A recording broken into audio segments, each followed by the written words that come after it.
I think all commissioners are in person, so all JFAC members as of this moment are participating here in person. At this time, I'd like to orient everyone to our hybrid environment and cover a few specifics on how tonight's meeting will be run. Members of the public may attend the meeting here in person or electronically by using the Microsoft Teams link provided on the JFAC website. Additionally, there is a dial-in phone option for those who wish to use it. For commissioners who are joining virtually, if anyone loses internet connectivity during today's meeting, please reconnect with us by phone. Please keep your phones and devices muted until you are called upon. Turn off sound to any other devices around you to minimize interference. For virtual attendees using Microsoft Teams, please turn off your video feed. I will address when it is appropriate to turn it on in a moment. The Microsoft Teams meeting chat should only be used for participants who need technical assistance and for members of the public to request to speak during the public comment period. All public comments must be shared verbally for the record during the assigned public comment periods. Additional notes for JFAC members: if commissioners participating virtually wish to be recognized to speak on an item during the course of the meeting, please turn on your video feed and raise the virtual hand in Teams. Emily monitors the video feeds that are an indicator of who would like to speak. Do we have any commission members who joined us via phone today with or without the video option? There's nobody.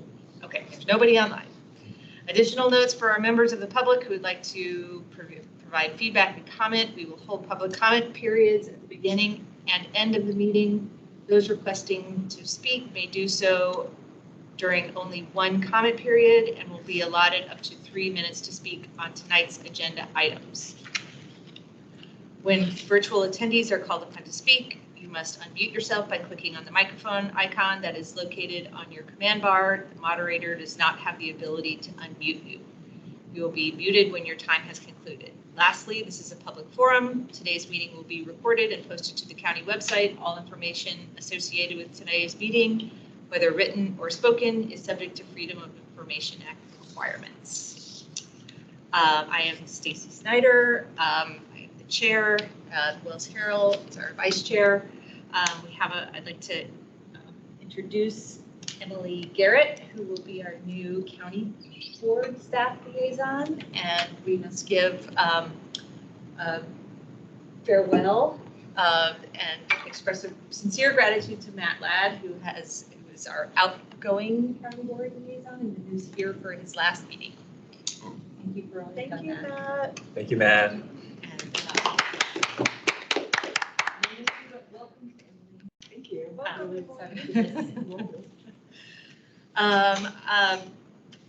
The chair's update. I wanted to just point out that it was February the 5th. I attended the Arlington 2050 kickoff event that is being organized by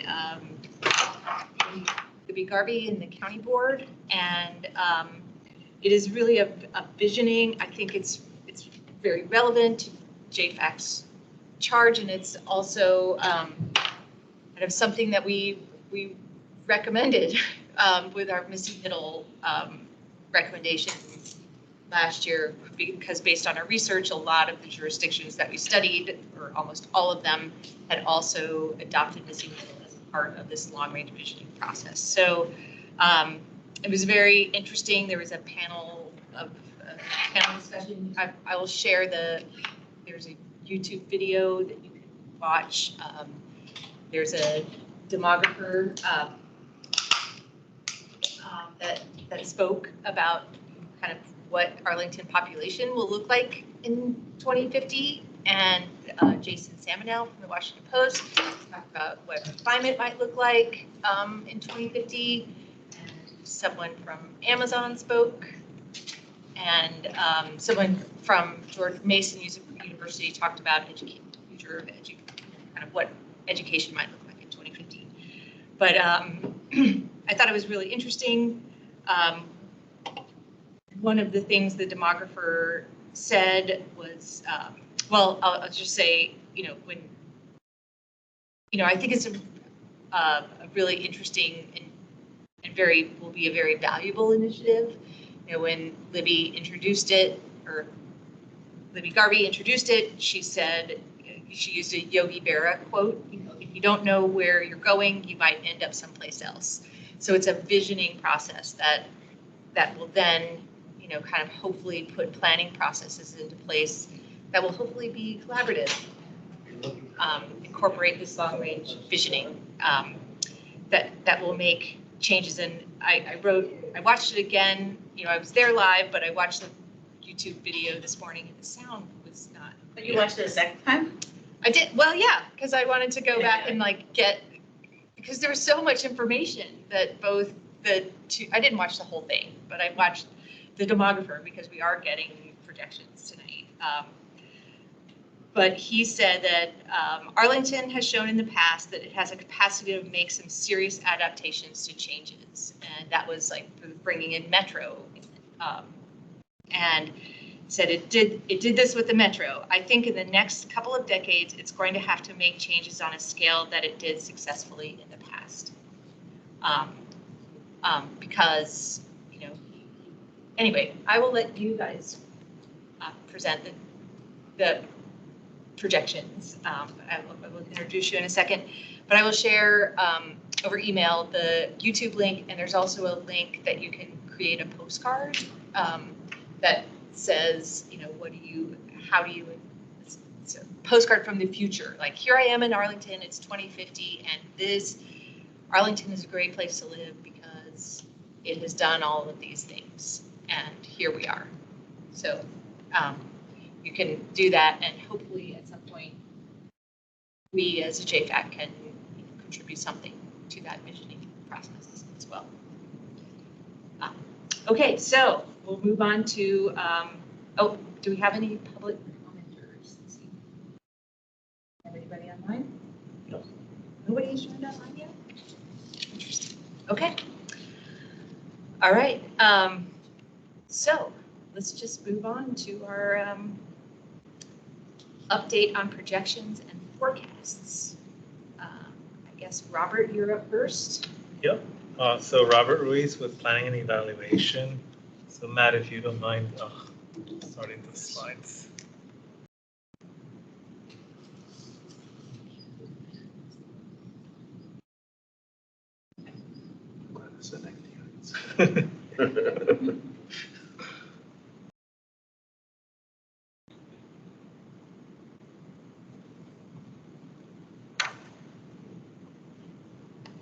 Great, thank you. So next slide, please. So I'll cover context on the recent enrollment projections and the factors which inform the projections. And then we'll review the actual figures for that projections. And then afterwards, Elizabeth and Nicole will present on county demographics. So next slide, please. Next. So at APS, there are 4 different types of figures that inform next school year's enrollment. So planning and evaluation projections is just one. So those 4 sources include secondary special education and maximum pre-K special education, and that comes from the Offices of Special Education in the Chief Academics Officer's office. Then there's also the maximum pre-K allocations, and those come from the Chief Academic Officer as well. There's also English learners. That also comes from the Office of Chief Academic Officer. And there's also, and the 4th source for enrollment data is overall K-12 projections by school that comes out of planning and evaluation. So again, 4 sources of enrollment information that inform budgets and staffing and whatnot. So next slide, please. So who are some of the stakeholders that use projections, at least within APS? So projections are produced independent from other APS processes. So you can think of them as agnostic in terms of they don't tell you a route. They just inform you on these are the factors that are, these are the enrollment and where we think enrollment is likely to go in the future. And so it's one of many data points which inform decision makers. So some of the key decision makers within APS would include budget and finance, so how to determine the budget funds and positions per school in the upcoming fiscal year. There's also human resources, which determines the number of school instructors and support staff to hire by school. And there's also offices like, for example, facilities and operations who use those projections as background information to inform the capital improvement plan process. So next slide, please. So what is a projection? So a projection is not a forecast. So forecasts rely on assumptions about future events, such as a recession or interest rate spike. So you're making an assumption about something happening in the future. The K-12 enrollment projections look at recent enrollment trends and extend them forward into the future. So it's like looking in the rearview mirror. So one of the risks of that approach is that trends will abruptly change course. For example, the pandemic, which we all lived through recently, a recession can change how households behave and enroll their students. Extreme weather events is something that we're cognizant that could have impacts in the future. So, but on the plus side, the expectations from projections can be explained by citing past trends. So actual facts that we all agree on. So next slide, please. So this chart shows sort of a long range view of enrollment at Arlington Public Schools going back to the 1960s. And you can see that with our enrollment, there's been fluctuations over time. Since about 2007 or 2006, an interesting thing about our APS enrollment is that it was growing consistently year over year. So consistently growing year over year up until just before the pandemic hit on 2019. And 2019 really marks our sort of high point for enrollment at 26,906 K-12 students. Since then, because again, many of the decisions that families made and how they enroll their students at APS, enrollment has fluctuated. So, we've had periods of it going down since then, going up, and most recently being really flat. But I think an interesting thing about looking at the change from 2019 to the latest enrollment count is that it's not a uniform picture. It also varies by school level. So at the elementary level, from that period from 2019 to September of 2023, we lost K-5 enrollment. We lost middle school enrollment as well. But we also had a net gain just in the count of high school students between 2019 and 2023. So it's a more nuanced picture. So next slide, please. So this is a slide I think I showed last year. So I updated it with more recent information from 2022 to 2023. So the interesting thing about this slide is just to look at some of the growth. So the bars on this chart show net changes in enrollment year over year. And the orange line is percent change year over year. I think looking at percent change might be more informative. But what you can see is that since about 2013, 2014 period, APS was growing and growth was positive, but that rate of growth was slowing down. So we went from around 3.6% down to almost 2% by the period of fall 2018 to fall 2019. And of course, the pandemic just changed everything. So there was again, families making decisions on how they enroll their students. And so we had an abrupt, drop in enrollment. The following school year, there was also a drop in enrollment, but to a lesser extent. Between 21 and 22, we had some positive growth of 1.7%. But between fall 22 and 23, the most recent sort of trend, it's really, I would say, flat at 0.4% growth. So you can see that at least recent K-12 trends have been mixed. So we've had declines, growth, and then flatlining. Next slide, please. So Arlington Public Schools was not alone in this. There were other school systems that also had similar, flattened, such as Fairfax County Public Schools, Montgomery County, Prince George's. Within the region around DC, notable exceptions were Alexandria City Public Schools, which did see an uptick, as well as the District of Columbia. But for the most part, some of the inner schools, school systems closest to the DC metro area had, they were flat. And then some school systems further out, like Prince William, Loudoun, Richmond Public Schools had declines. Next slide, please. So one way of looking at growth is through a concept that is called kindergarten replacement. So kindergarten replacement is the difference between the number of incoming K students. So for example, incoming K students September 30th of 2023, and the number of grade 12 students the prior year. So grade 12 students for the prior school year.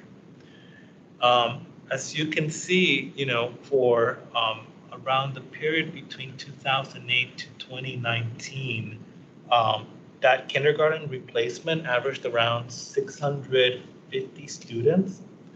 But since 2020, that replacement from 2020 to 2022 averaged around 170. And when comparing our incoming K students September of this school year versus the grade 12 students the prior school year, it actually went negative. So that's something that we'll be monitoring and keeping an eye on, just because a positive number, as you all saw earlier in the decade, a positive number, is indicative of future enrollment growth when that replacement is positive. But a negative number, replacement number, could suggest potential declines or stagnation in enrollment. So we'll see. So that's one measure that we have to monitor. Next slide, please. So another thing that for background information on projections is births. And this is a slide that I also showed last year to JFAC, but I updated with more recent numbers. So, 2016, at least going back to 2010, 2016 was sort of a high point for the number of births to Arlington parents. But since then, those number of births to Arlington parents have been declining over time. So the most recent actual number is for 2022 at 2,415 births.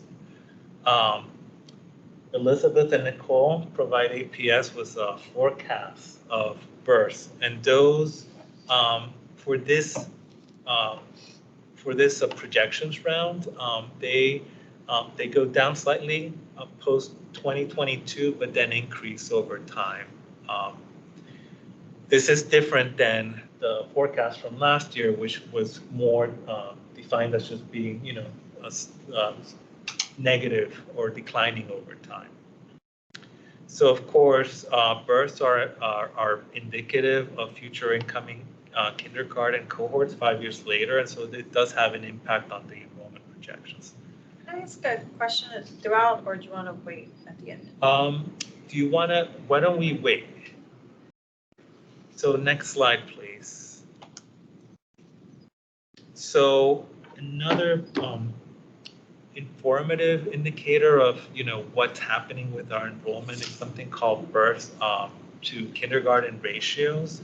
So it's a admittedly a crude ratio. It looks at the number of births 1 year and then the number of incoming kindergarten students 5 years later. It doesn't, so you can think of it as a capture rate, although by no means is it saying, oh, 70% of those births actually are now enrolled at APS. It's just it's a way of measuring and over time and looking at a trend. But, those incoming K students might be from born outside of Arlington. And at the same time, those children born in Arlington also go elsewhere. So, but it's indicative though of migration. So pre-pandemic, if you look at, for example, the period of 2017, the period from 2017 to 2019 in terms of school year, that measure was around 70% or 71%. So in a crude way saying around 71% of those births are now enrolling at APS. Of course, it's not the same children, but it's a measure. But the 3-year average post-pandemic has gone down to around 66%. And that might be indicating something like parents, households with children migrating out. And so we're keeping less of those households in Arlington than traditionally. And as you can see earlier in the decade, some of those rates were higher, well above 75%. Next slide, please. Just want to mention a study that I'll be participating in the spring at looking at how students enroll in new buildings that are constructed. One thing that I did notice by looking at some of the recently completed buildings was there was an expectation of how many students would be residing in those buildings. And for some of those buildings, that the number of students are not as high as we expected. Some of that is related to, might be construction, so some buildings that were anticipated to be finished in time to, have enrollment for this current school year. They've been, some of them have been delayed. Other times it's that they did open within a range of they were expected, but not early enough for them to be fully occupied. And in some cases, we need to understand why they didn't fill up as much as we expected. So that's something that, hopefully next year I can present on those findings. Next slide, please. So looking at the actual projections. Next slide, please. So this chart comes from the enrollment projections report. So it just shows the trajectory post 2023 from 2024 to 2033 in terms of the enrollment that we expect. And as you can see, it's not a pronounced increase, but it is positive, at least in that 10-year time span. Another thing to note is that if you look at the bar, so the way to read this bar chart is the gray bars are actual pre-K and K-12 enrollment. And when you get to projections, at the very bottom of those bars in orange is the pre-K budgeted pre-K assignments that I mentioned earlier. Those stay constant over time. They don't change. What does change are the blue bars, and that's the K-12 enrollment projections. So next slide, please. So these are the numbers, looking at September 30th, 2023. So actual enrollment that APS experienced, and then what is being projected for next school year, fall 2024, and 2028, and then 2033, so 10 years out. Next slide, please. So more informative is looking at the percentage change. So from 2023 to 2024, elementary projection is expected to increase by 0.5%, so K-5 enrollment. Middle school, grade 6 to 8, it's expected to grow by 2.4%, and high school by 1.5%. So in total, K-12, 1.2%. Now, pre-K enrollment is budgeted to increase by around 2.4%.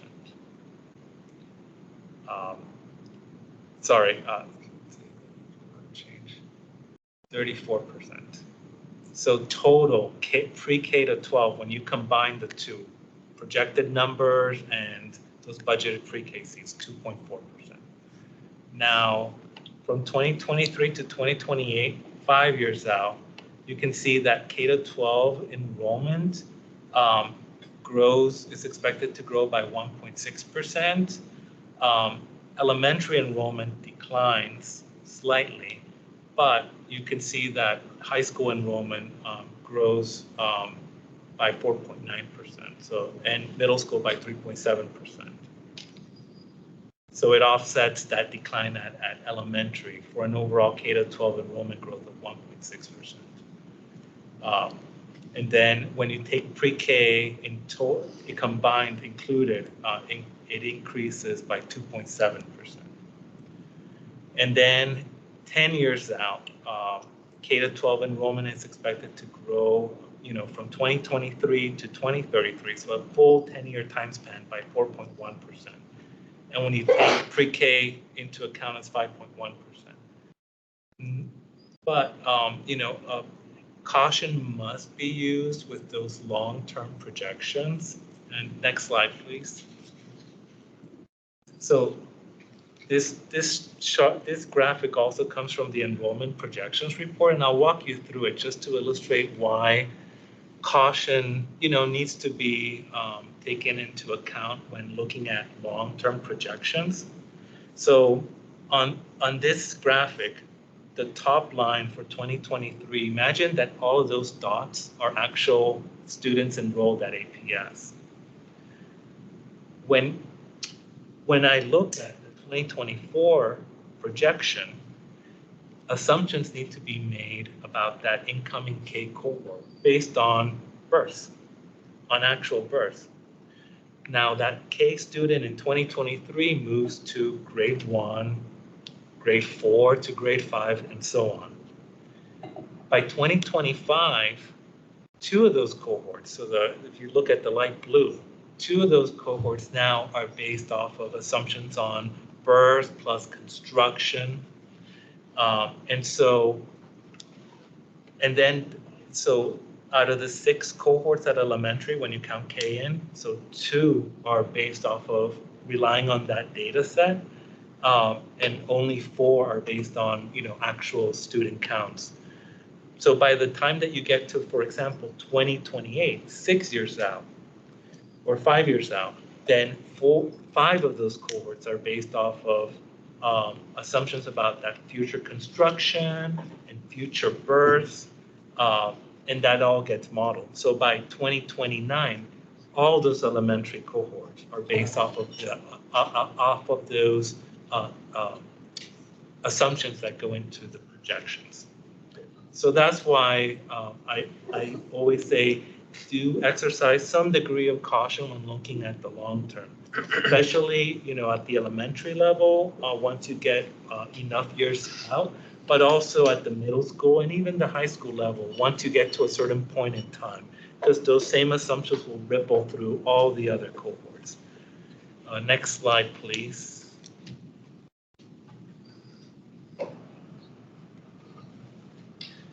So this chart just shows some of the enrollment projections over time. And as you can see, how I started the presentation, you're always looking backwards. You're always looking at what recently occurred to think about what the future could look like. So some of our earlier projections going back to 2013, 2014 were quite robust because what was in the rearview mirror then was this, very robust growth in enrollment. Recently, with the fall 2023 and the fall 2022 projections, you can see that, and even the fall 2021 projections, you can see that the at least what we're seeing in the rearview mirror in the recent past, that narrative is different, and so those assumptions, those factors that go into the projections are different, and so it's not as robust as it was before. Next slide, please. So one thing that's included in the enrollment projections report is accuracy. And so that's, see if it's listed there. So in attachment E of the projections report, you will find accuracy information for every school going back several projections rounds, so that you can see, how well are we doing with those enrollment projections. So for when comparing September 30th, 2023 to the fall projections of fall 2020, the fall projections on the prior year for that school year, the actuals came in lower than had been projected by around 400 students, K to 12. But, in terms of the accuracy, it was 99%. It was better at the middle school level and at 98% for the elementary and high school level. And so in other words, that flatlining that we saw between fall 22 and fall 2023 is not something that we picked up on based on some of the prior data. And then you can see figures for pre-K. Next slide, please. So this infographic is hard to read, but what it's trying to explain is sort of the cycle on how projections work with human resources and with budget and finance. So right now, the superintendent will release the budget.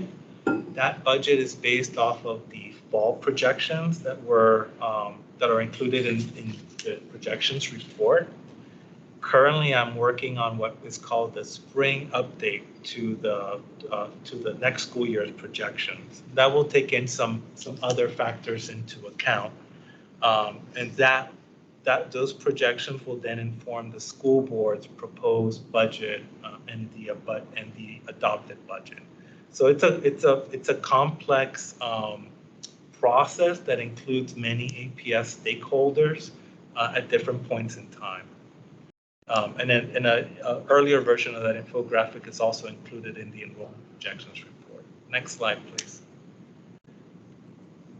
So some takeaways, enrollment reached a high point in 2019, and fall 2023 enrollment is below that peak. APS experienced flat K-12 enrollment growth between 2022 and 2023, but we were not. APS was not alone in that, and other Northern Virginia school systems also experienced that. And importantly, enrollment trends are not yet telling a consistent narrative. So enrollment trends have been mixed with declines, growth, and then flattening.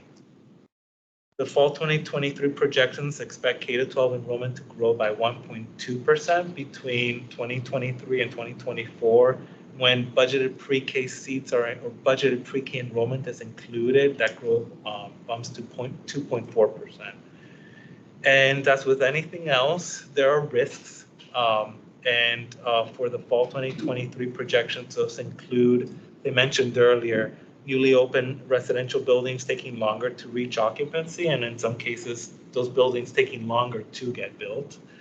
The share of 2019 birth becoming incoming kindergarten students falling further than anticipated. Again, that birth to kindergarten ratio has been declining slightly. And an outsized external event outside APS's control, such as a recession, pandemic, changes in immigration policy, extreme weather events. So there are those. Next slide, please. So next up is the demographics update. Can I ask questions before we Sure. to the county side? Could you go back to slide 15? I think that was the one. It's page 15, yes. Yeah. Could you explain why the bottom number, the pre-K enrollment, I understand it's just a placeholder and so you have the same number 1235 across all of it, but why 1235? That's so. The previous one was 919 or Yes. 916 or 919. So- So the Office of Early Childhood in the Chief's Academic Officers, office, they determine the pre-K seat, the pre-K and budgeted pre-K enrollment by school. Okay. And so that's independent of the projections. So I'm not an expert on how they make those decisions, but I know that in the, for example, in the enrollment projections report, you have in the, like, literally, one of the things we do is we'll include the projected K-12 enrollment. On this side, we'll include the budgeted pre-K seats, and that's determined by that office. I mean, the governor put a budget out that was going to, I think, cut pre-K funding in half. I was gonna ask about that. So like, how valid are those numbers? Yeah. I mean, we can, I'm hoping that at our Because I March think a lot's meeting, based on we that can- number, right? we can take questions like this and see if we can get answers from the other APS staff that Robert, Yeah. Robert works in planning and evaluation. He does this report. And so I think, we can make a note of these questions, and because I have a question about that pre-K too, because you see, and this sort of goes into the larger question that, does anybody, is it okay if I ask a question? I have some more. So I think that, like when this projections report came out, it took me a little while to kind of wrap my head around it. Sort of looking at it compared to last year's projections. And last year's projections, they're visual graphs in the pre-CIP report that show, the enrollment projections relative to design capacity seats. And so I think for me, it was a little bit confusing reading that, okay, there's growth, but that's growth from, relative to design capacity seats that APS has. Like if you look at a capacity, if you entered all of those numbers into a design, capacity utilization chart, at least even based on the numbers that are based on actual births and not really full on assumptions, by 2028, we're looking at a surplus of, we're still looking at a surplus of seats at every school level. By 2033, even if we grow, we're still looking at a surplus of seats at every level. And even though that last number, the 28,865, if I'm reading that correctly, is actually a little bit higher. You know, the total pre-K through 12 is a little bit higher than the 2019 number where we reached our peak at 28,020. APS added approximately 1,600 new seats in between 2019 and 2021. Those projects were finished. They were planned before we saw the, kind of the decline in birth rate and the pandemic. And so that was the Cardinal and the Ed Center, and some new seats were created at the Career Center, the second floor of the library. And so,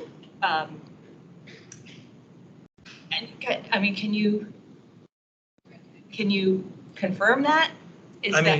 What I can say is that on the APS website, on the statistics, About Us statistics, I do publish something called a capacity utilization table.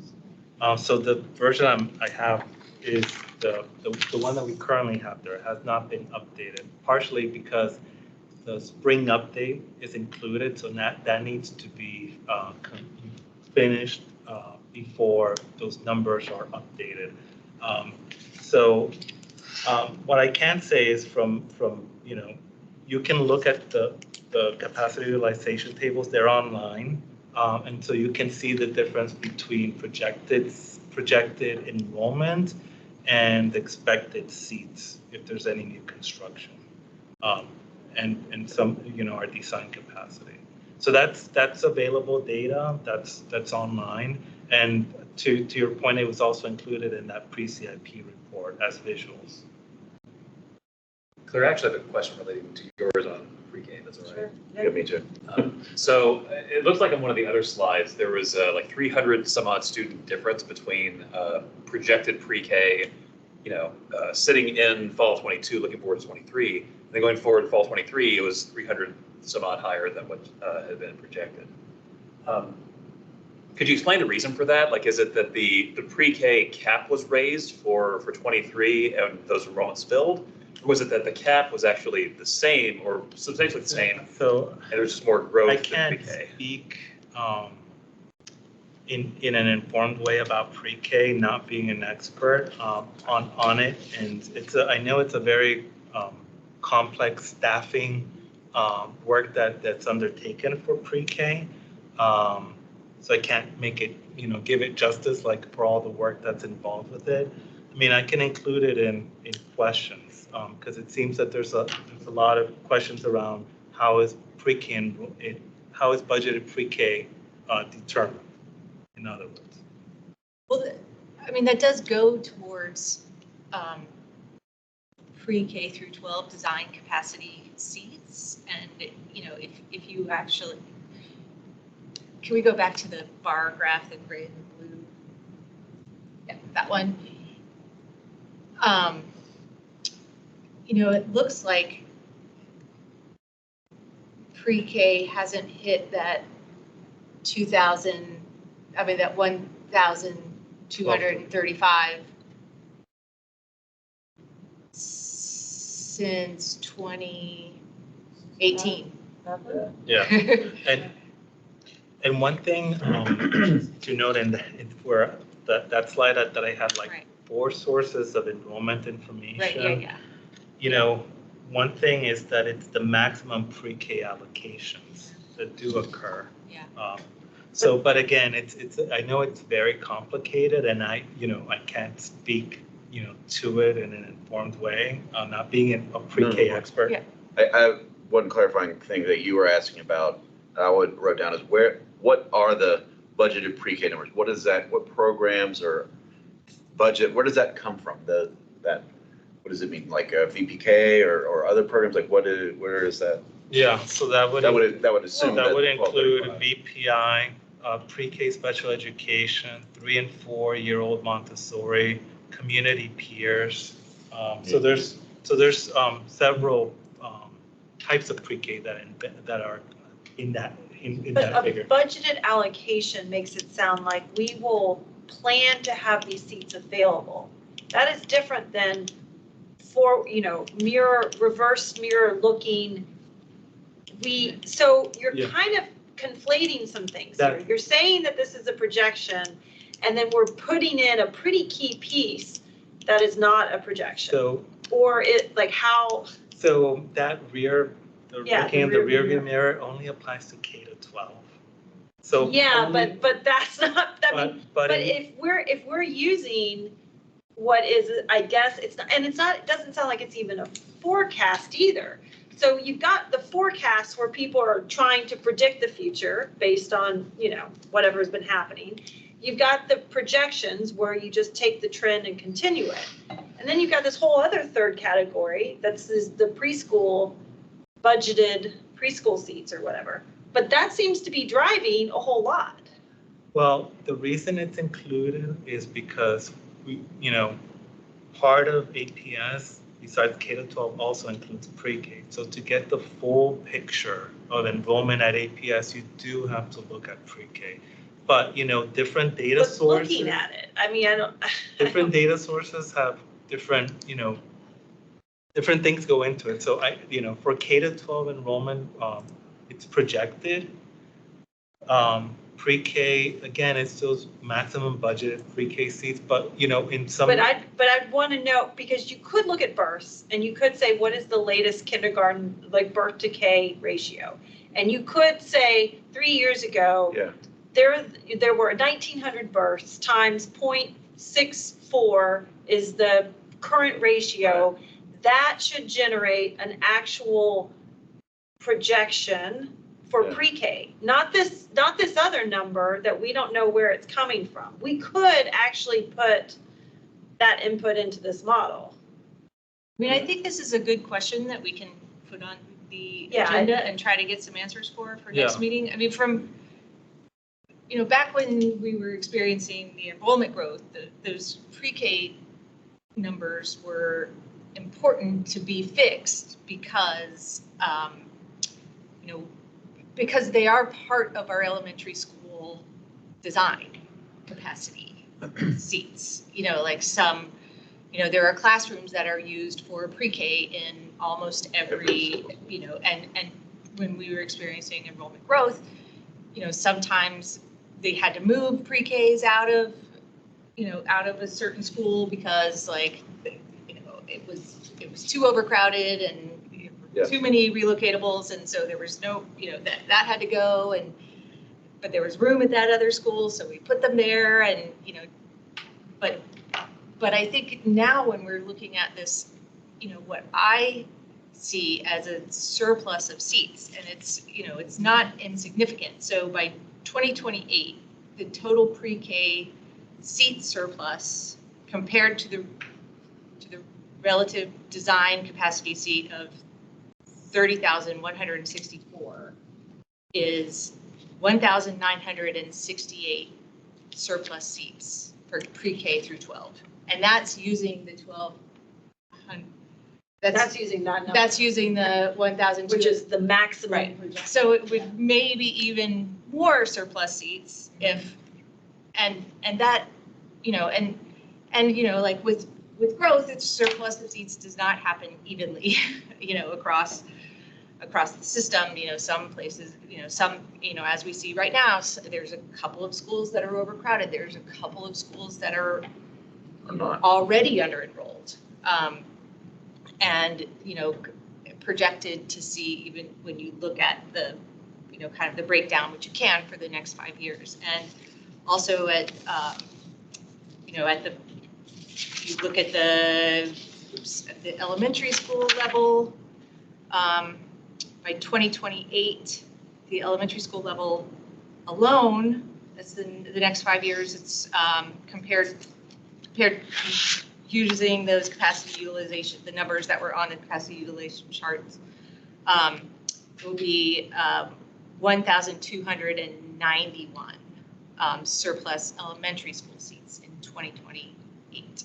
Like you said, those aren't spread evenly across the county. No, they aren't. And that, if you look at those numbers that are in that report, that projection report from January, and well, I think it was the pre-SIP report from June, right? And it's got all the zones and whatnot. It tells a different tale at the elementary, middle, and high school in different zones of the county that the superintendent used. And it's interesting. I think you're absolutely right that, you know, you've got overcapacity and undercapacity across the system, and it needs a nuanced approach to move things around if you can, because no one wants to close a school. And nobody wants to try and talk about boundaries and things like that. But if you can move more seats over to an area and kind of have, I don't know how to do it, but like have a pressure relief for those overcrowded areas through whatever you guys think is a good idea.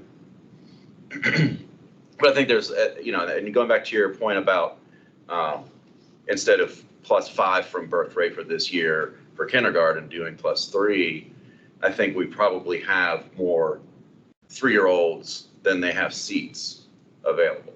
Is that, you know, if we had 1,000 people starting in kindergarten at APS, we don't have 1,000 VPK seats. We have 500 or something like that. Is that a fair statement?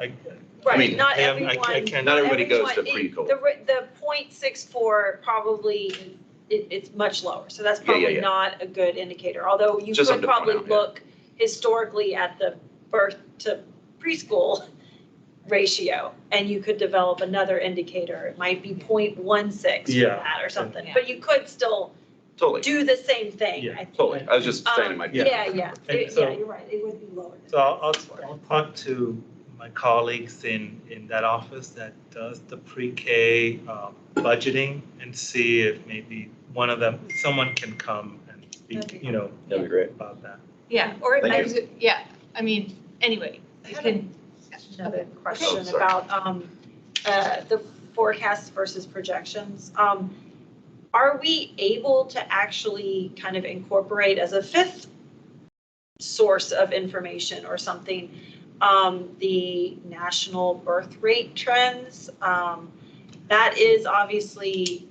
a forecast, not a projection, but it's kind of baked in to some degree. It's not, So, doesn't count immigration, but like, so I would say that like with everything, it's always more complicated than you think. So for a lot of the trends, like how students like transition, graduate from one grade to another, looking at trends over time and overall enrollment at APS. So that's the projections, but there are some key inputs that are based off of forecasts. And that would be two key forecasts, housing and birth. And I know that Elizabeth looks at some bigger trends on that birth forecast. well, I guess I'm wondering if there could be a third one, which is fertility rates, which is different than births, right? Because just because a woman at 49 has a birth doesn't mean she's gonna have a second. okay. So that we can hear. about Yeah, it. okay. Yeah, and we covered a lot of this last time, so we kind of took our presentation at more of what's happening with demographics this time, so not so much about the forecast. So let me try and answer this fertility rate question now. So with our population forecast, we have a cohort component model that was built by RLS Demographics, one of the consultants from Community Facility Study, and he's updated it several times. I just updated it this past fall for us. And part of that model is putting in total fertility rate for Arlington, comparing it to total fertility rate of, you know, that's looked at, what did you use, the Social Security Administration and their projected total fertility rate. The total fertility rate for Arlington is much, much lower. And the Social Security Administration actually, I think, had it kind of growing maybe, or it was high. It was very high. So there was a lot of calibration with this model to make sure that we could get to births that actually happened. So that's one calibration of the model. And then moving forward, Okay. looking at migration and movement, right? So you have the migration movement part, but also if you have people going out and in, what ages are they? What is the fertility rates based on Right, age? right, So all right. that is in this cohort component model, Okay. and we give that to Robert for those for the projected births. I will say that, you know, it is based on our total population, right, and how that changes. And the last time that we did a forecast for the population was about 2 years ago, two years. Coming up, we're going to do another one because that total population number really does impact the births that are projected in this model. So, now we'll talk about the population trends that have happened that really show why we need to update our forecast. So what we see today here is not based on the updated forecast with fertility. It is. It is based the on. most recent one. Okay, so the outcomes here and the conclusions are different than what the demographer told us all on the 2050. So Hamilton is a wonderful, wonderful demographer. I think Hamilton was big picture. Right. We're going to talk a little bit more about Arlington. So you're actually going to present something that's going to be different than what he presented? Not necessarily different. I think we're just taking a different look at it. Huh. Well, this is different. Well, let's see. Yeah, Okay. that'll be interesting. All right. Yeah. Yes. The numbers that you have, do you have the total number of children in Arlington? And so what percentage are going public school versus? No, so all these figures are for enrolled students at APS. I know that Elizabeth has some of those numbers, so that That broader. number, yeah, we track that. It's in the annual profile report. If you go to the education and student section, it will tell you, right? I think it does. I'm looking, I'm like, 'cause Emily used to be on our research team, so you might have seen them last year. But I think we do track the number of students that go to public and private. It's in their own. So do you, just for a rough, what was the percentage of that? Do you remember? Really just in my mind. Is it around 92? I want to say 90%, 80. 80%, wait, go to public. Is that what you're I saying? want to say 92. But I can't. I guess I'm Okay, we just can look curious. it up. Okay, can we get that Yeah. information? Yeah, it's on At a later date? Sure. Yeah. I'm just curious if Just private freak out. schools are growing or, Oh, no. Let me see. Pull up the profile while Yeah, you give I your can- presentation. thank We you. can, Public and private. Is that only private school in Arlington, or could it be if you're going to private school in, say, Alexandria or DC proper, are they tracking it by the number of children in Arlington, or only those children in Arlington who go to Arlington private schools? Arlington residents. Okay, so regardless of what, Regardless if they're Jurisdiction. going to Alexandria, if they're going to DC, Arlington residents. okay. Okay, let me see. That would be interesting to know how that's changed. curious. Well, it probably changed a lot during COVID. What else may have to do? So page 3. So 0 is 19. Okay. Yeah. So thanks for having us here tonight. I'm here with my colleague Nicole Bowling. We are the research team in CPHD. Last year we were here talking about the forecast and we provided some demographics. Right now tonight we're going to talk about population estimates, births, and migration. The agenda for tonight, we're going to start with a housing development update. So what happened over the past year. Talk about population estimates, and then go into different variables of the component of population change. So with that, I'm going to hand it to Nicole, and she's going to talk about housing. Okay.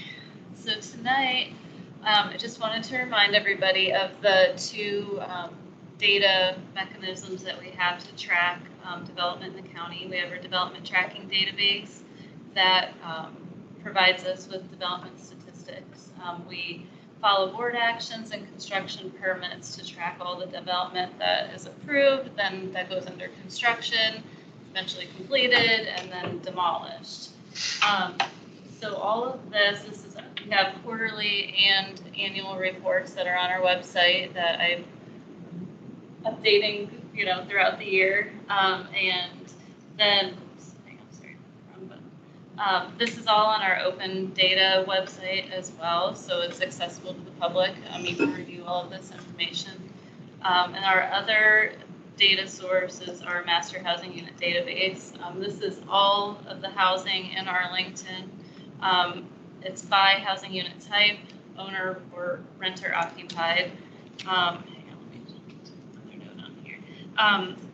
So it's at the address level or the multifamily complex level. So this is what we provide to APS annually for student enrollment projections, and has also become our basis for population estimates. This is also available online too through the county's GIS open data suite. And then to go to this slide, this is Arlington's housing stock for 2024. So right now, as of January 1st, we estimate the county has 123,706 housing units, with the majority of them being multifamily, so that's 72% on the chart, which includes apartments and condos. The single family detached makes up 22% of the housing stock, and then the single family attached is at 6%.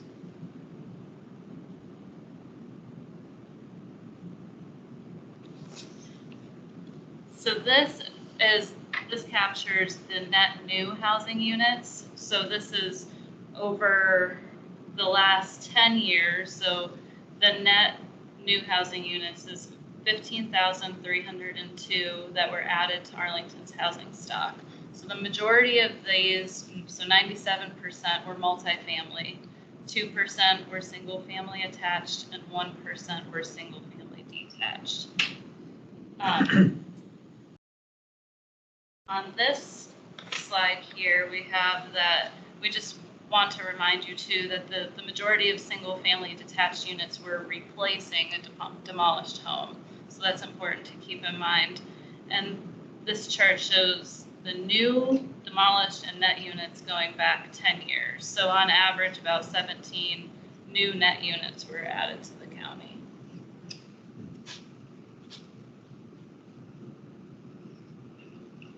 So then if we change here, we're looking at the multifamily, the net new housing in Arlington. So very small amounts of this were demolished on an annual basis. So on average, about 60 to 70 units. And for new construction, the average for the last 10 years was about 1,500. I feel like I'm going fast.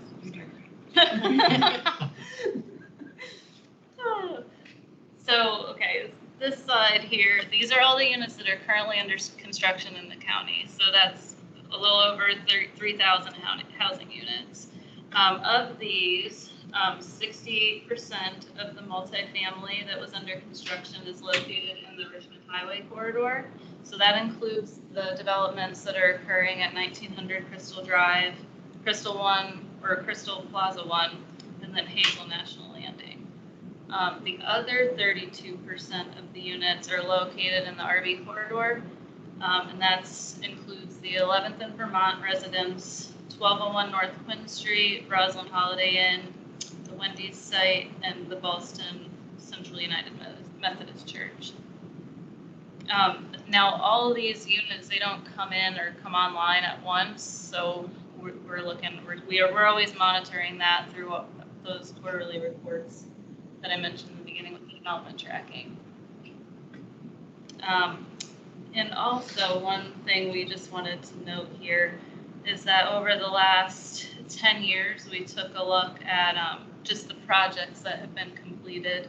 And on average, it took about 5 years from approval to completion for projects to come online. Is that for the bigger projects? For Yeah. 5 years? Yeah, for the So what's for the major, like multifamily? multifamily, the major. The multifamily? Yeah. Mhm. So this is just what's currently being done. Like right now, there's 42 accessory dwelling units in the county being, Yeah, that are under construction, yeah. and single family, there's 167 houses. Mhm. Okay. Yep. Are those last two things she mentioned across the county, or are they also concentrated where the blue bubbles are? No, that they're across the county, like the single yeah. family. I figured. Yeah, Thanks. yeah. And does under construction just mean that a building permit's been issued but no occupancy permit yet? Right. Okay. Right. Yeah, once it has an occupancy permit or a CO, that's when we call it complete. And for the multifamily, it's over 50% of the COs that come in, then we consider it complete. So then it still takes a little while for it to come online, so. Interesting. And about how far out, are you, so if someone applies for a building permit, would it take 2 to 3 years to be finished? But What was from under Oh, yeah. construction to completion, it was about, was that, 1.5 to 2 years. okay. and that's for Under- multifamily? Yeah, that's multifamily too. So when, Robert is using projections and student generation factors, you really only have a real picture of what's coming for 2 years? Or is there can you see further out? Right, so we have what's under construction now. Right. And then we have what is in our forecast. Okay. Because we build our forecast from the bottom up, Okay, project-based. right. So we talk with planners and have an understanding of what is likely to come first. And we put that in the forecast as Okay. well. So Robert gets a special forecast where we go and look at the next 10 years in the forecast. Okay. And we actually put an annual number with that. Okay. Narrow it down. Robert schedules meetings with affordable housing folks and we get all on their schedules and everything. So the Goodwill site is somewhere in the special one. Yes. Yeah. What's interesting of we're obviously focused on the projections that you just briefed us on, but there's a lot of things I'm thinking about in the county that 3,335 units from a joint perspective is concerning, not just for a public school system, but fire, police, biking, all the things that make Arlington great, I think, in my mind anyway, that are now going to have a lot more people, which is great, more the merrier, but are we looking at that is that part of your brief? I'm sorry, I'm getting ahead. Yeah. I mean, remember Nicole said that 15,000 units came online last 10 years. So you're averaging 1,500 units a year. Yeah. I think in the fourth quarter, what did we, yeah. 1,200 units were just completed in the fourth quarter of last year. Yeah, libraries, all the things that are a joint. But you're getting to the next part. Who's filling these units? Yeah, that sounds great. Thank you. Sorry. It's the thing that was passing it back over to you. Right. So the development part is really, really important for Robert's projections, for our forecast, because we need to understand what's changing with the built environment, how is it changing, and then how is that reflected in the population.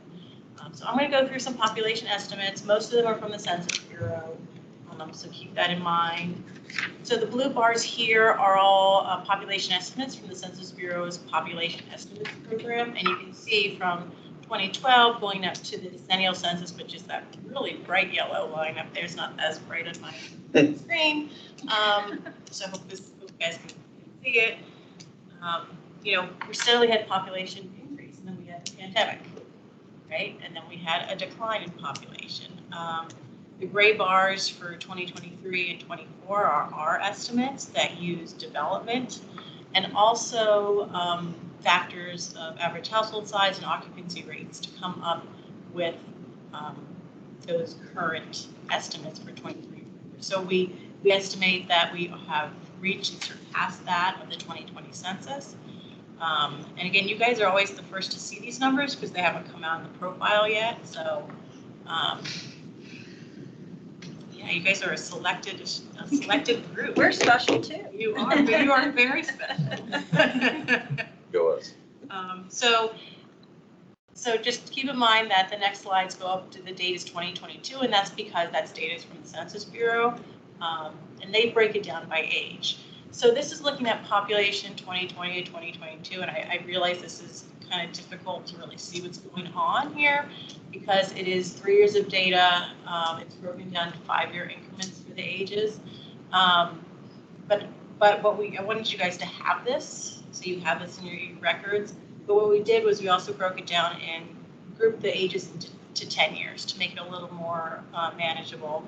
And you can start to see things. The 0 to 9, right? That we see a decline there. We also see a decline in the 30 to 39. And what we realized is that, those 0 to 9, they're not getting in their car and leaving by themselves, right? They have parents.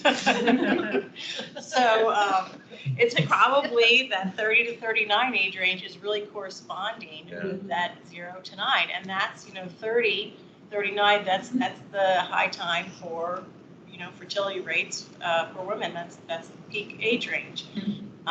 So that's one hint of what's going on. You have probably families that are leaving. So that's your first hint right there. We also see areas that we have increases, the 10 to 19. Really kind of, to me, I saw something in the 50 to 59. Well, what's happening there? It's probably folks that are a little more grounded in Arlington, a little more invested. They might not be as willing to get up and go. They have kids that are in middle and high school, so they're probably staying here. So that 10 to 19 really look close to the 50 to 59. I'm not saying that they're 100% correlated, just pointing that out. And that's because overall, the fertility here is delayed because it's not, I think the average is still in the 20s nationwide, but Yeah. Okay. It's in the 30s here, yeah. Yeah. Yeah. So, yeah, pointing that out, the 0 to 9, another one to look at 30 to 39, and then we have those 70 plus, which we're really seeing increases as well. So, we thought, how do we know what's going on? This is 2020 and 2022. Does this make a trend? What is happening? How much has been impacted by the pandemic? So we thought, let's take a step back and look at a little bit more data going back, just a little bit more. And we thought, let's start at 2012, do 12, 17, and 22. Those are 5-year increments. You can see this is the 5-year data for 2012. One thing to note here is to think about where we were in 2012. We were coming out of the recession. During the recession, Arlington was a place to weather the storm. Actually, this region was. A lot of people moved here. 2012 millennials, the oldest age group, which is turning 30, 31. I know that for a fact. And, so they were moving here. This was a great place to get a job. And, but did they stay, right? Could they stay? Could they afford to stay? And I think we'll start seeing that with the data in 2017, see a little bit of changes, and then 2022. So we're gonna look at this a couple different ways, just so we can see it differently. Here's the age-sex pyramids for 12, 17, and 22. What's interesting about 12, it's almost like we have 2 triangles, right? So we have that really big one. Let me see if I can get a pointer. Does this do it? Oh yeah, it does. So we have this big one here, right? And then we have this here is almost like another one. And so we have that big, the 25 to 29 coming out. And then you can see in 17, it comes in, right? So we don't have that big age group. The smaller triangles still kind of there. But as you look at 2022, it comes in a little bit more, a little more aligned, and look at this here. We're not really seeing that triangular shape anymore. So just another visualization. I overlaid it, so it might be just another way to look at it. And see a change, to see where the population is. What's interesting in that 25 to 29, the male side increases. You can see the male side increase more than the female. I don't know why that is. Huh. But Wait, increase from 2012 to 2017 or? from this one, from 17 to 2022. So we're going to change it. Let me go the other way. So when we go this way, so that's just another way to look at it. Going back to looking at the 10-year groups for ages. Again, we can see 0 to 9 as that kind of peak in 17, then down. 30 to 39 is really the only other one that has that same kind of look of the bars. So they could be connected. Same with the 10 to 19, 40 to 49, and 50 to 59. Just thinking, those might be the parents. The 20 to 29, it's come down. But it's really, it's a tiny bit higher than it was in 2017. Then you get to the seniors, and that's just continued to grow. Yeah. So what's your read on all of this? I mean, in terms of, because it seems to me, it seems so, sort of explainable in terms of the age groups and everything else. It just, you have young people coming in, we have, folks who are going out and traveling and, for work or for whatever. I'm just wondering what your. How about, what, going to be, fill up the question wall. Sure. Okay, thanks. Do we have a breakdown of school-age kids to, households that have school-age kids and households that don't? That's in the profile as well. Okay. Yeah. Okay, so going to the next one. So now we're going to talk about components of change, talk about how the population changes. First, migration are the things that increase the population. Deaths and out-migration are the things that decrease the population. So we'll start with births. This is a national birth trend from going back to 2007, looking at how things have changed. So starting at 2007, if you compare each year of births with that 2007, this is how it's changed. And we haven't reached 2007 levels. Continue to, these are all, as you notice, the top bar here is 0. So these are all negative. Which is interesting, the Northeast at the time after the recession was, I guess, the lowest negative. And now it's the South. Okay, then we go, looked at Virginia. So Northern Virginia was the outlier here, the closest to 0. And then starting in 2017, started to go down. And now the Richmond area is the lowest negative in the state. And then let's look at Arlington. So Arlington was actually positive. And it was up to 2016 and then started to decline. In an article by Hamilton Lombard, he cited that Arlington dropped 25% birth rate. That's what we're seeing. Yep. Wow. Yep.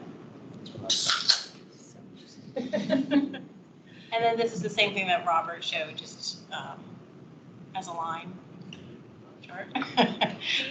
Do you track that over many more decades because of the whole generational change in housing? Like if there was expansion in the 50s and then those people are deceased by 2010 or whatever, and then everyone came in because there was a generational turnover in the housing stock. Do you track that or? We don't go back that far. I don't even know if we would be able to get the data to go back that far again. I mean, you could, well, I hear that was a factor in some of this. Affordability too. Definitely with the millennials and that big population as well. It's because or just we're here, and we have the next age group. When that comes through, we're going to have more births from them as well. But there are dips. It's like when Broyhill built, Mm-hmm. 20,000 or something in 1 year, then by 100 years, all those people are deceased, or by 50 years, whatever that is, and so that generational turnover of housing stock. And I thought that someone was saying that was a factor around the 2010s of people being able to come in and then, hey, I've got a house, but that's not going to happen necessarily 10 years from now. Right. Because those people are not dead yet. Interesting. Yeah, I think there's a lot of factors that would go into them being able to purchase a house in their early 30s and stay because, supply and then affordability. Just that we know what evacuates houses, which is death. So that's the point of deaths or retirement or Yeah, right. that cause No. people to Go out. So, Yeah. so The as cost we're to getting live onto here. that morbid subject, Yeah. so prior to 2020, deaths averaged around 900 per year. 2021 and 22 goes up to 1,200 per year. I really think it's because of, COVID, and then we also have an increasing senior population. So more people in the senior population probably means more deaths. Okay, now we're going to talk about migration, which is always a fun topic because it is the hardest variable to get a handle on. This chart shows the international and domestic migration, also the net migration. So you can see, the impact from the pandemic. We had a lot of folks leave, and then, or net out migration, and we still have a little bit of a net out migration, but it's not to that level it was during the pandemic. And where did folks move? So this is actually the latest data from the IRS. 2022 data doesn't come out until June. But this looks at, pre-pandemic, what were the top 20 locations that Arlingtonians were moving to? So you have that as your first column there, 1 to 20, and then 2019 to 2020, how did that change?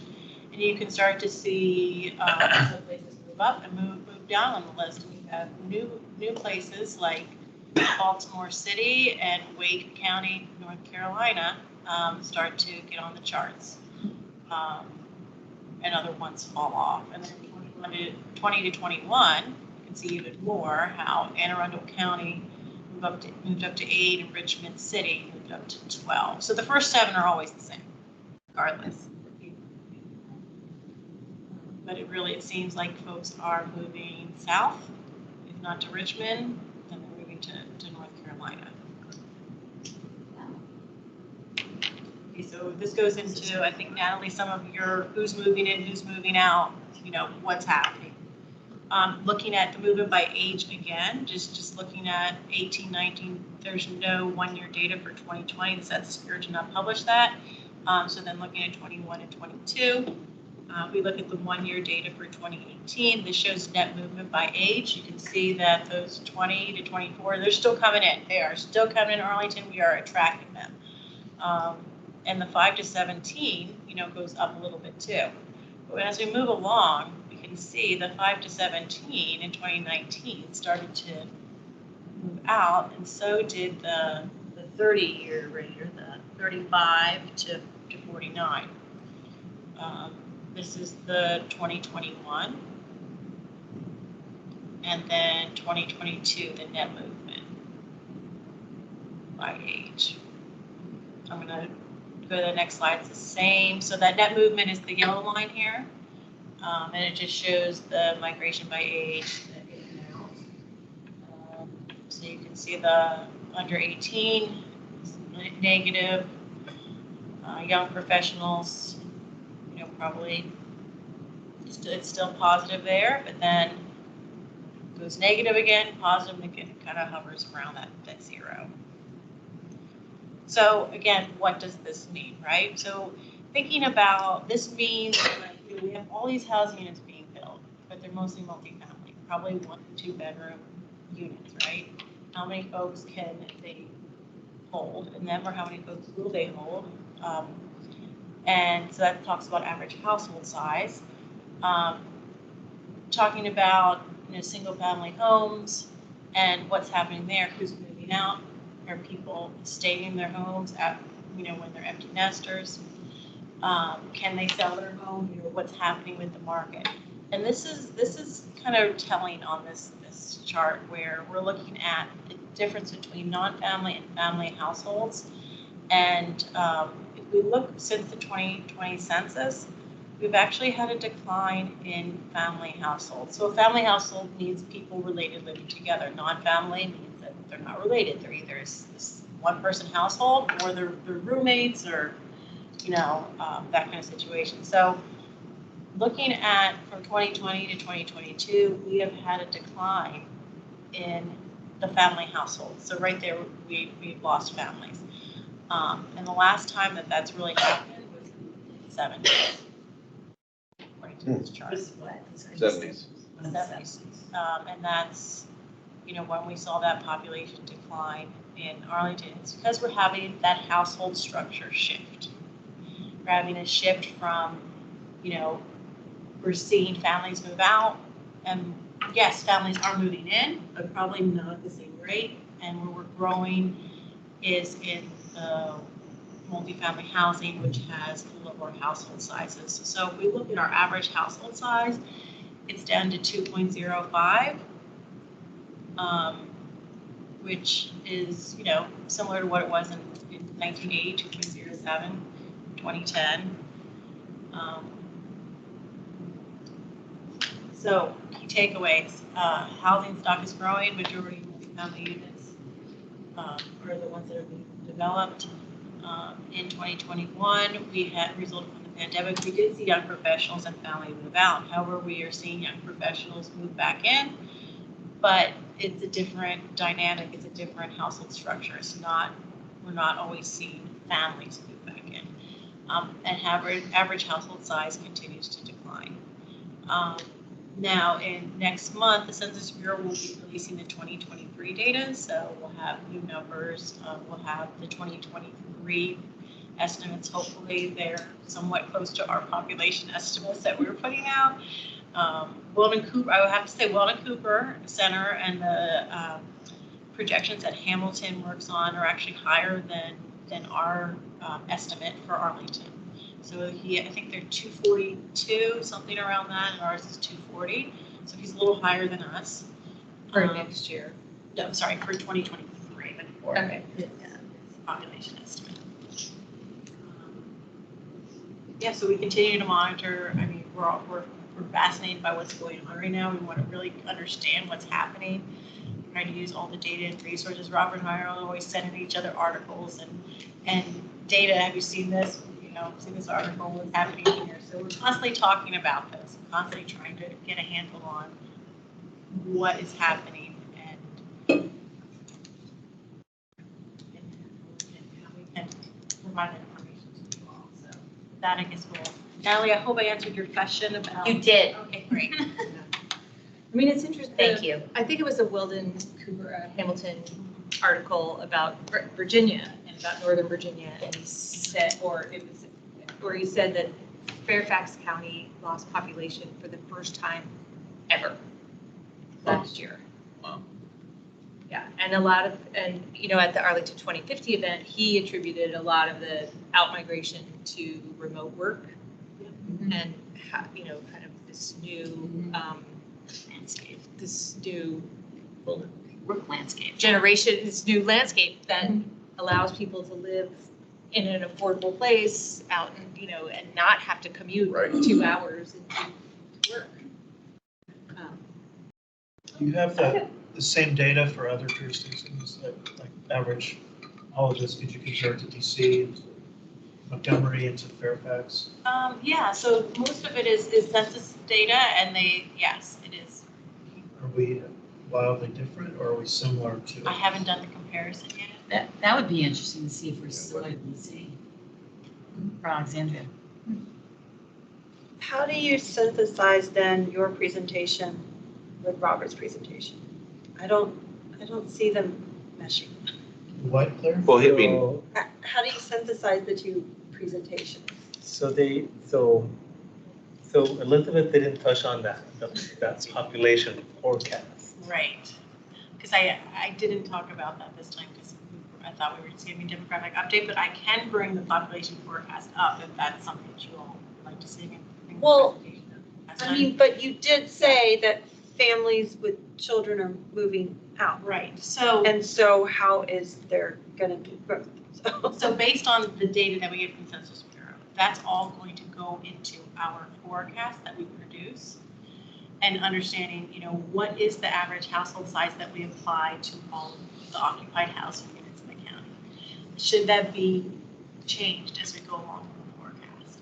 So this data and understanding all of these elements help us produce a forecast that then is used to create the Like student generation ratio? the birth projection, Oh, like our projected births, and then we give it to Robert. Yeah, I think the connection between our work is, so for the projections, a lot of data is about our students, how our student population has changed over time. But there's two key components that go in that are not a projection, they're a forecast that come from the county. So the birth forecast, Elizabeth uses the CPHD household and population forecast as one of the things that informs that birth forecast. But I think one of the things, the reason why the current projections have that upward slope this fall versus last fall is a change to the birth forecast. Part of it is in the background, there's an expectation of the county's population continuing to grow. And there's always been a bulge in the population pyramid, in that population, that's associated with those higher fertility rates. In that birth forecast, there's an assumption that that bulge will continue to grow at some of those key ages for the female population of some of the higher fertility rates, and that bulge will then, will move upwards in terms of age. And so the net result of that is that the birth increasing, because as the population forecast is increasing and some of that bulge continues to increase, there's an expectation that some of that female population will continue residing in the county. Mm-hmm. And you were right that some of the higher fertility rates are at some of the older population, females. And so that's where that shift occurred.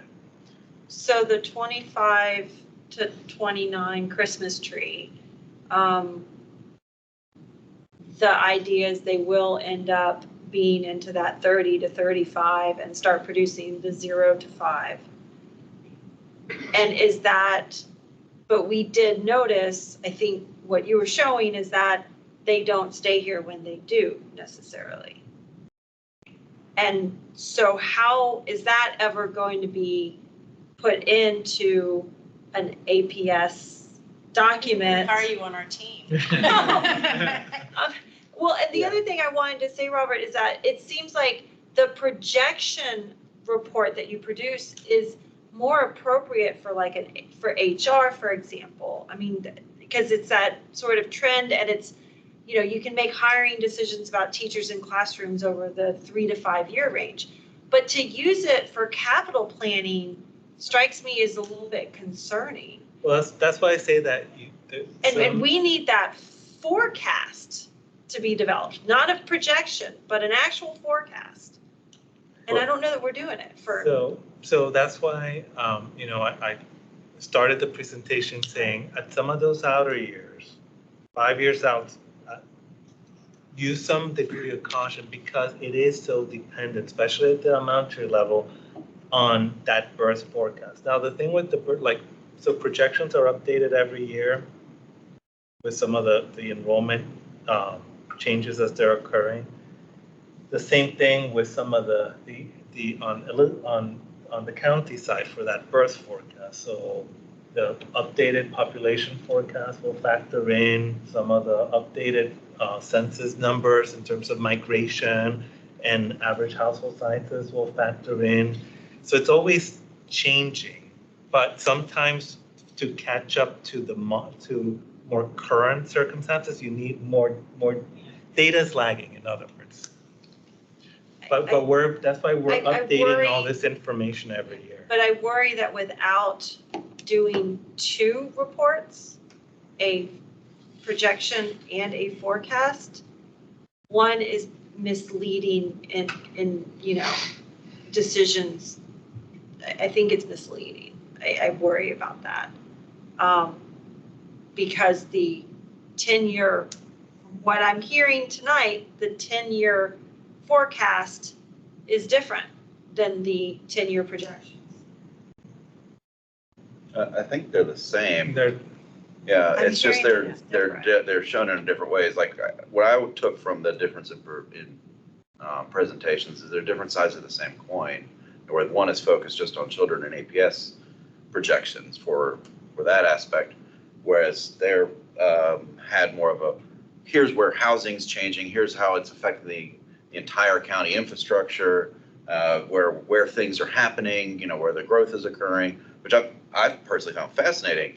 To your point, though, I think we should have like a better idea of forecasting for growth or flatline or whatever we are saying APS is doing in the next 5 years. And the last thing we have is the pre-SIP report from June, right? Like that, we're waiting for the next.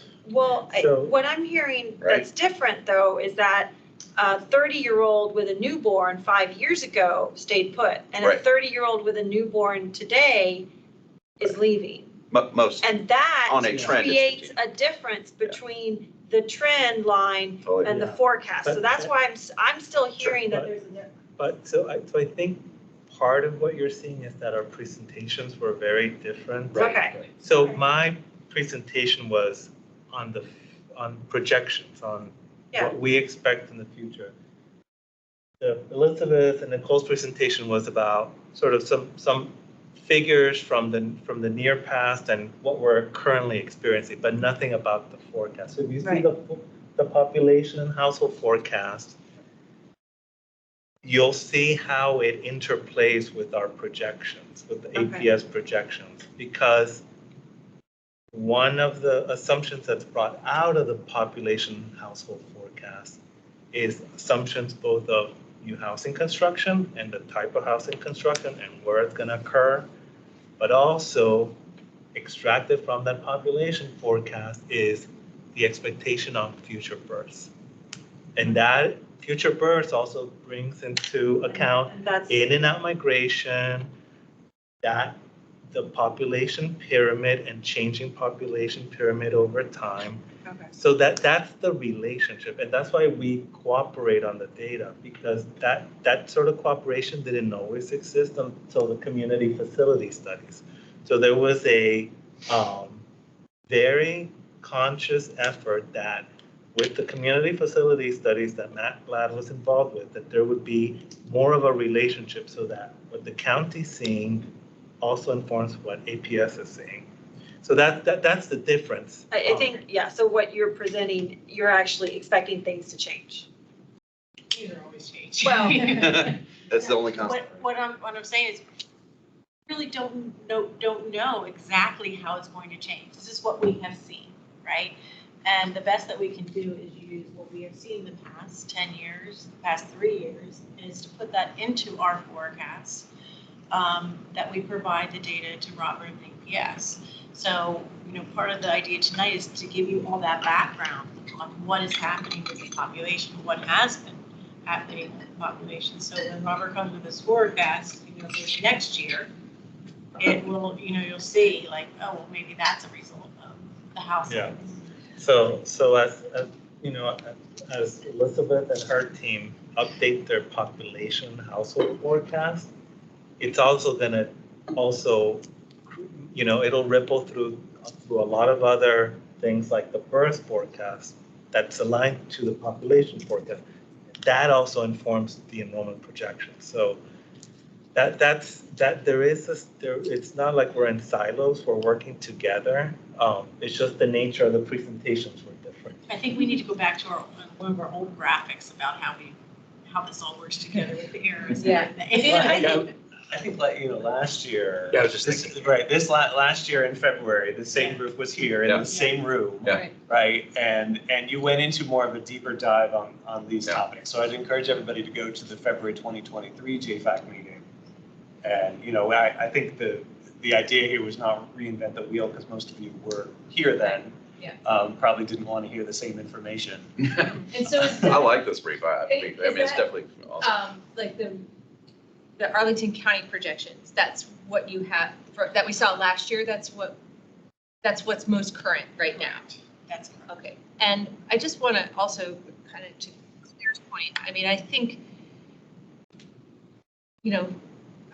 first of all, I think you guys have, the the projections work you guys have done since the community facility study is really to be commended. I think that it is as accurate. It's based on the best information that you have at hand. You guys work together. It's housing forecast, and I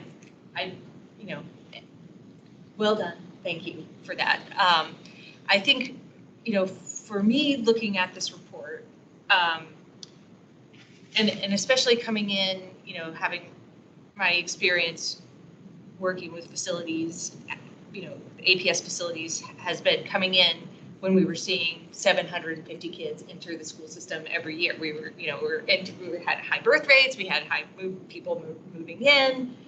I was one of those families. My son, who's now in college, was a 2010 kindergartner, and went through the whole system. My daughter, she was a 2012 kindergartner. So we've been through that system, and now it's a different environment at APS, and it's hard looking at this report, especially after looking at the capacity utilization charts and the graphs in the pre-CIP report that show it relative to capacity. And this talks about growth. You have the population. It took me a while to kind of look through it. I had to do some numbers and compare, and it actually, the decline, especially at the elementary school level, the surplus of seats actually increases between now and 2028. Not everywhere. It's all over. Well, right. school-wide, and there are some schools that were under capacity that become more under capacity, and it's not just in one part of the county. But it's not linear, absolutely. It's everywhere. There's school. By my calculations, there were 8 schools, 2028, 8 elementary schools that would be operating at 80% capacity or less. One of them was Drew, and it's at 65%. There was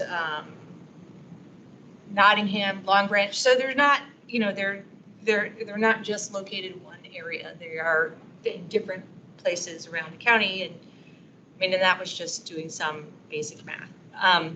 But that, I think, is a picture that's really important in the context of capital improvement plan and budgeting, and also teacher staffing and kind of operation budget kind of things. And I saw a graph recently that showed the Arlington County population increasing, but the school age kids population is decreasing.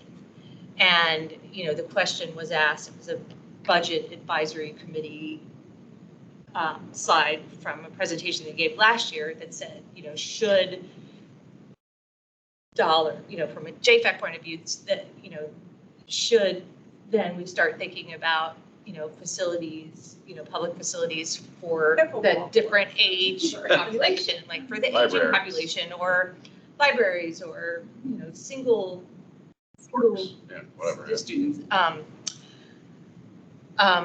Anyway, I think it's an interesting thing, and there's always, at least with the projections, there's always been uncertainty in the out years, and it's just what you sort of to give you a guide. It's like the former JFAC chair Greg Greeley used to call it, like the hurricane's coming, and here's the path. Here's the path that you need to plan for, and it kind of gives you the very broad path. And as you get closer and closer, or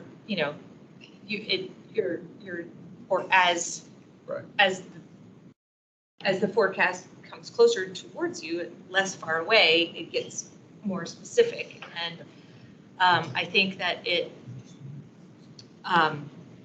which is why Arlington County and APS does a CIP every 2 years, so that we can respond to that forecast. Anyway. Is there a plan to do look at similar data for DC, Montgomery County, Alexandria? Alexandria, Fairfax? Or is that a special request situation? The monitor for Regional Commission, she puts out a lot of data, actually a lot of dashboards on their website. She lives in Northern Virginia, so that we can share that with you all. That's helpful. And I'm not sure, I don't think COG does much of that, do they? Yeah, but the Northern Virginia Regional Commission does put a lot of stuff out. Elizabeth, a couple quick questions. Do you have any granularity on the household size? So, average household size declining, one might think maybe because multifamily housing units are increasing. I don't know if that's true, but are average household sizes declining in the single family neighborhoods as well? Can you break that down, granularity? And then the second question would be, any comments on, do you see any effects of Amazon in terms of what we're seeing with growth, jobs, age groups, locations, et cetera? So I did put one slide in the back pocket about, so let me see if I can project this. That Amazon question, I noticed all those blue dots in the Richmond corridor, AKA walkable to Amazon headquarters. I think it's really hard Well, to maybe Nice so. place. tell Yeah. anything. Yeah. It's Yeah. been 4 years, Oh, nice. so Yeah. that's the point. Maybe change. I love the area. I welcome all this change, but where would we put these Let me people? just share my screen, let's see if we can do it that way. Can you see this one? Oh. So this is looking at a couple different data sources from the ACS. I'm just looking at household size. The top line, the pink one, is single family. The yellow one is total, and then multifamily is the blue one. And it's just looking at 1 year estimates going back to 2016. So, we have seen a decline, a little bit up and down here. 2019, even before the pandemic, it looks like average household size for a single family went down a little bit. Not much. It looks like It's like 2.7 to 2.6, 2.8, right? Is that what I 2.8, actually 2.8 to like 2.6, Yeah. 18 and 19. That's actually a really big jump, apparently. I'm sure. Average household size, like it's, to see any change. But now it's 2.85, Yeah, it's back Yeah. to. Yeah. Back up. which is probably why. But this is 1 year data, and it can be, there can be margin of errors in this thanks. data and stuff. So I think of it as like the overall trend for this and how it relates to each other is probably the best way to look at this. Clearly, the multifamily is dragging the number down. Yeah, because the stock is increasing so much. I just had a question about the single-family homes. This is kind of unrelated, but where are these new single-family detached homes that are not demolished homes? Where are they being built? Like, what part of Arlington is that? I don't see like 1 square foot of real estate here that is. Where's So Uh, this happening? in East Falls Church, for It's example, not so my going up. neighborhood, there are some new single-family developments where there was kind of a large plot of land that got subdivided and then turned into single-family homes. There's also the Fabry Northrop site, which is, I think, The being what? converted. The what? The Fabry Northrop site near Madison Manor, that's, had the old Oh. historic home on the hill. Yeah, right. Now Yeah, but that's those now are it's big, 3 or those 4, are just right? big. 40 houses where one was. So they're not, Oh, okay. yeah, so they sort of happen in chunks when you have a But you're single-family asking development. attached But you're right, homes, yeah. right? Yeah, but they're 40 single-family detached. detached. They're Yeah. single-family Detached. detached. I just so- haven't They're seen so early. anything that doesn't look like it was something. This is just curiosity, it has nothing to do with this. But I- so is that you say East Falls Church, and then where is this Madison? It's close by. Both north. Was by, Yeah, yeah. okay. I mean, we're talking about 17 a year in a Yeah, 28,000, I mean. Yeah, it's gonna be something very exciting. But to talk about to Amazon, I think Amazon, for our forecast, if we did not have Amazon in our forecast, our office jobs would have declined more substantially than they did. So in our forecast, we looked at the vacancy rate at the time we produced it. So again, that was 2022. So we used the vacancy rates then. And then we normalized it over a 10-year period, or normalized it over the, sorry, normalize it to 2050 for a 10-year average, and which were still really high vacancy rates for office.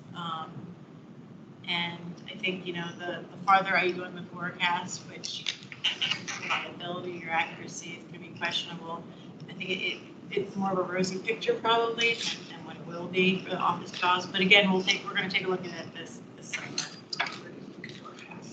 Do you correlate any income with any of this household income? We don't correlate. I have one question about whether, Robert, you give information back to them in terms of student generation rates for housing.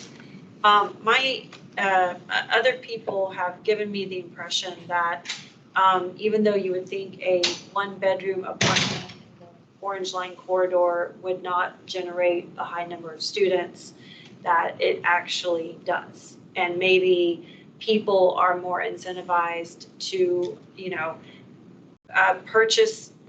rent the amount of housing that they can afford, even if it's not a bedroom per kid here in Arlington, to take advantage of the really good school system, which means do our apartments have a higher student generation ratio than maybe the average? And I think APS could actually trace that back. You guys know where every single student lives.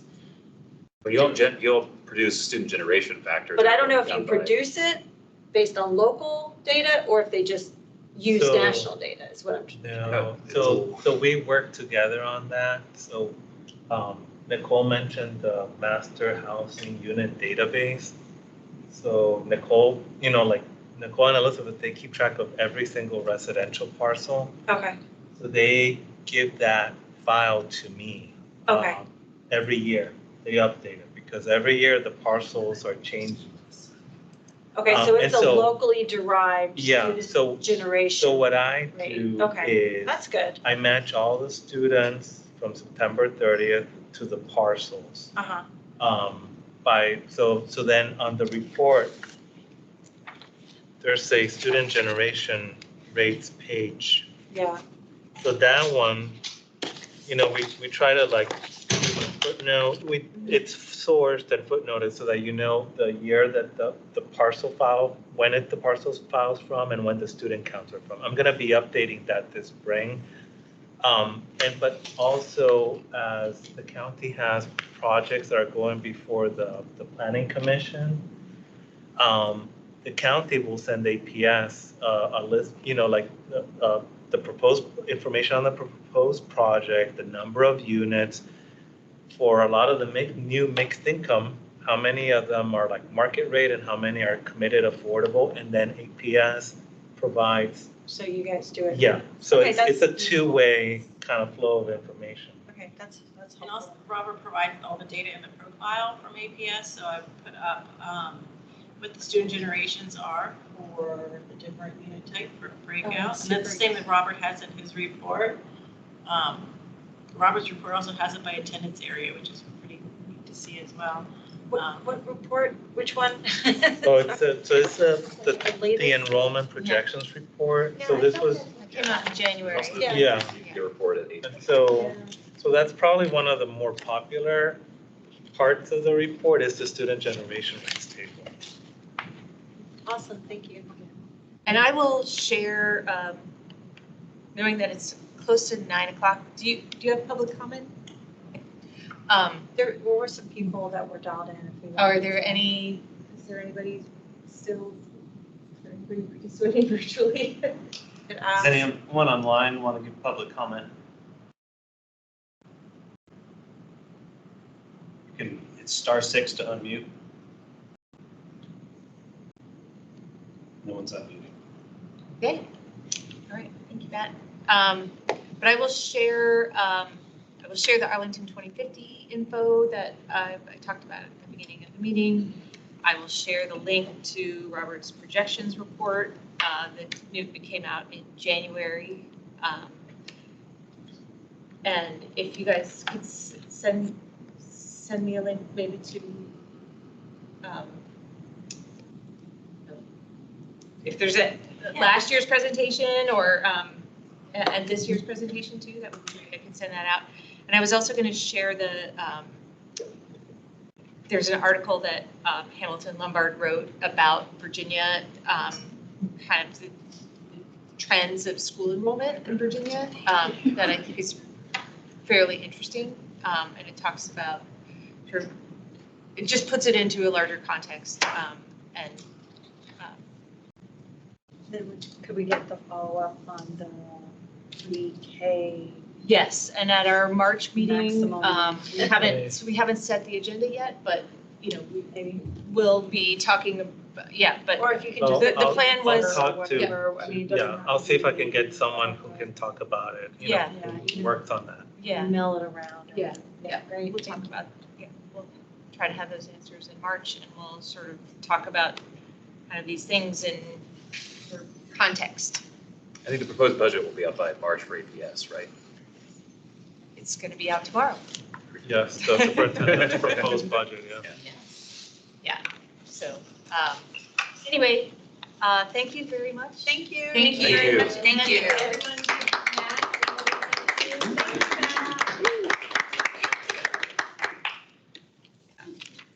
I know what you do. Stacy, you're on it. I know.